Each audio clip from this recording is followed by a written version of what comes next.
அனைவருக்கும் அன்பு கலந்த வணக்கங்கள் மற்றும் ஒரு காணொலி வாயிலாக இணைந்திருக்க நான் உங்கள் நீண்ட இடைவெளிகளுக்கு பிறகு ஒரு காணொலியோடு நாங்கள் இணைந்திருக்கிறோம். இந்த தமிழையில நீங்க பார்த்துருப்பீங்க. தமிழையில பார்த்துட்டு இந்த உள்ளுக்குள்ள வரைக்கும் உங்களுக்கு விளங்கியிருக்கும். இந்த மாவீரர்கள் என்று சொல்லப்படுபவர்கள் யார் என்று நாங்கள் பார்த்தோம் என்றால், தன்னுடைய நாட்டிற்காக தன்னுடைய தேசத்தினுடைய விடுதலைக்காக உயிர் நீத்த அனைவரும் ஒரு விதமான மாவீரர்கள் தான். அந்த மாவீரர்களுக்கு நினைவேந்தல் செய்வதும், அந்த மாவீரர்களுக்கு நன்றி செலுத்தும் முகமாக அவர்களுக்கு நாங்கள் மரியாதை செலுத்துவதும் உலக நாடுகளில் இருக்கக்கூடிய ஒரு பொதுமைப்படுத்தப்பட்ட ஒரு விடயம் தான். அது உலக நாடுகளாலும் ஒரு ஏற்றுக்கொள்ளப்பட்ட ஒரு விடயம் தான். ஆனால் மாவீரர்களை கொச்சுப்படுத்தும் நிகழ்வாக உலகளாவிய அரங்கிலே நாங்கள் பார்க்கிற போது பிரான்ஸ் நாட்டில் நிகழ்ந்திருக்கிறது. இது பிரான்ஸ் நாட்டு மக்களையே கொந்தளிப்பு அடையக்கூடிய ஒரு விடயமாக நாங்கள் இந்த செய்தியை நாங்கள் பார்த்துக் கொள்ளலாம். அதாவது முதலாம் உலகமா யுத்தம் என்று சொல்லப்படுகிற யுத்த காலத்தில் தன்னுடைய உயிர் நீத்த அனைவருக்காகவும் தன்னுடைய இரத்தம் சிந்திய அனைவருக்காகவும் நாட்டு மக்கள் நன்றி செலுத்தும் முகமாகவும் அந்த குறித்த அரசாங்கம் நன்றி செலுத்தும் முகமாகவும் மாவீர நிறைவு சுடர் அங்கு ஒளிரவிடப்பட்டிருக்கிறது.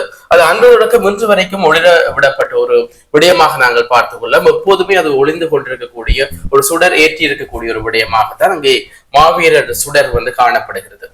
இவ்வாறான ஒரு காலகட்டத்தில் மொரோக்கோ நாட்டை சேர்ந்த 47 வயதான ஒருவர் அந்த மாவீரருடைய சுடர் எரிந்து கொண்டிருக்கின்ற போது அதிலேயே தன்னுடைய சிகரெட்டை பற்ற வைத்த சம்பவம் உலகளாவிய ரீதியில் இருக்கக்கூடிய பிரான்ஸ் நாட்டு மக்களாகட்டும், உலகளாவிய ரீதியில் இருக்கக்கூடிய படை வீரர்களாகட்டும், அத்தனை பேரையும் ஒரு அதிர்ச்சி அடைய வைத்திருக்கக்கூடிய ஒரு செய்தியாக இந்த செய்தி காணப்படுகிறது. அந்த அளவு பேரும் இன்று கொந்தளித்துக் கொண்டிருக்கக்கூடிய ஒரு செய்தியாக காணப்படக்கூடிய ஒரு செய்தியாக இந்த செய்திக்கு காணப்படுகிறது. இதன் மூலமாக இந்த பிரான்ஸ் நாட்டு அரசாங்கம், அதாவது உள்துறை நீதி அமைச்சகம் விடுவித்துள்ள அறிக்கைகள் அந்த குறித்த மொரோக்கோ நாட்டை சேர்ந்த இளைஞருடைய குடியுரிமை பறிக்கப்பட வேண்டும் என்கிற ஒரு செய்தி வலுவாக வெளிவந்த வண்ணம் இருக்கிறது. இதை அறிந்த உள்துறை அமைச்சகம் ஒரு விசேட செய்தியை வெளியிட்டிருக்கிறது. குறித்த நபருக்கு அந்த குடியுரிமை பறிக்கப்பட மாட்டாது என்கிற ஒரு செய்தி வெளிவிடப்பட்டிருக்கிறது. ஏன் அந்த குறித்த ஒரு நபருக்கு குடியுரிமை பறிக்கப்பட மாட்டாது என்கிற நாங்கள் பார்க்கின்ற போது, அந்த குறித்த நபருடைய குடியுரிமை ரத்து செய்வதற்காக 2 அல்லது 3 மாதங்கள் தான் இன்னும் காலாவதியாகுவதற்காக இருக்கிறது. அதன் காரணமாக தாங்கள் குடியுரிமையை ரத்து செய்யவில்லை என்கின்ற ஒரு செய்தியை உள்துறை அமைச்சகம் வெளியிட்டிருக்கிறது. அப்படி என்றால் இந்த ஒரு மாவீரர்கள், உலகளாவிய ரீதியிலே இருக்கக்கூடிய மாவீரர்களுக்கு நினைவேந்தல் செய்யக்கூடிய அந்த ஒரு சுடரிலே தன்னுடைய சிகரெட்டை பற்ற வைத்தது சரியா என்கின்ற ஒரு கேள்வியை நாங்கள் பார்க்கின்ற போது அது மகா பிழை. அதற்கு தண்டனை ஏதும் இல்லையா என்கின்ற போதுதான் உள்துறை அமைச்சகம் ஒரு செய்தியை வெளியிட்டிருக்கிறது.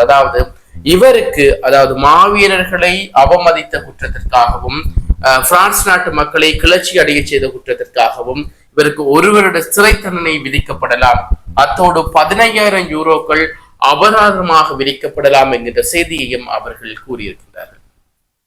உண்மையிலேயே அதுவும் அவர் மொரோக்கோ நாட்டை சேர்ந்தவர். இப்போ ஒரு பிரான்ஸ் நாட்டில் இருக்கக்கூடிய ஒருவர் தன்னுடைய வீரர்களை அவமதிக்கக்கூடிய செயல்களை செய்திருக்க மாட்டார். இவர் வெளியில இருக்கக்கூடியவர்களுக்கு அது ஒரு வெறுமனவே அது ஒரு ஒளியூட்டக்கூடிய ஒரு விடயமாகவும் அப்படித்தான் அவர் பார்த்திருப்பார். அதன் காரணமாக அதனை ஒரு நகை பொடிக்கூடிய ஒன்றாக சிகரெட் பற்ற வைக்கின்ற ஒரு சம்பவம் நடைபெறும். அதை புகைப்படமாக எடுத்து வர சமூக வலைதளங்களில் பதிவேற்றி இருக்கிறார். சமூக ஊடகங்களூடாகத்தான் இன்று பரவலாக பேசப்பட்டிருக்கு. ஆகவே ஒரு நாட்டுக்கு நாங்கள் சுற்றுலா பயணிகளாக செல்கின்ற போதும் அல்லது ஒரு நாட்டிலே நாங்கள் குடியேறுகின்ற போதும் அந்த நாட்டினுடைய சட்ட திட்டங்கள், வரைமுறைகளை நாங்கள் மதிப்பதோடு மட்டுமல்லாமல் அந்த நாட்டுக்கே உரித்தான ஒரு வரலாற்று நிகழ்வுகளையும் அந்த நாட்டுக்கே உரித்தான பல்வேறுபட்ட சம்பவங்களையும் நாங்கள் எங்களுடைய நாடுகள் போல அந்த நாட்டை நாங்கள் ஏற்றுக்கொள்ள வேண்டும். அதற்குரிய மரியாதைகளை நாங்கள் கொடுக்க வேண்டும். அந்த நாட்டினுடைய அரசாங்கத்துக்கும் அந்த நாட்டினுடைய கலாச்சாரம், பாரம்பரியங்கள், வரலாற்று சம்பந்தமான விடயங்களுக்கும் ஒரு நாட்டவர்கள் இன்னொரு நாட்டுக்கு போய் குடியேறுகின்ற போது அதனை மதித்து நடக்க வேண்டும் என்பதுதான் ஒரு முக்கியமான விடயம். ஒரு மொரோக்கோ நாட்டை சேர்ந்தவருக்கு இன்று 1 வருட சிறை தண்டனையும் 15,000 யூரோக்கள் தண்டப்பணமும் செலுத்தப்படலாம் என்றால் அது ஒரு மிகப்பெரிய ஒரு மிகப்பெரிய ஒரு விடயமாக நாங்கள் அதனை பார்த்துக் கொள்ளலாம். ஆகவே ஒரு நாட்டிலே குடியேறுகின்ற போது இது போன்ற அனாவசியமான வேலைகளை விட்டு நாங்கள் உண்டு, எங்களுடைய வேலை உண்டு, இதுதான் எங்களுடைய தாய்நாடு என்று மதித்து அவருடைய நாட்டை நாங்கள் மதித்து பழகுதல் கால சிறந்தது என்று கூறிக்கொண்டு காணொலியை நிறைவு செய்து கொள்கிறேன். நன்றி, வணக்கம்.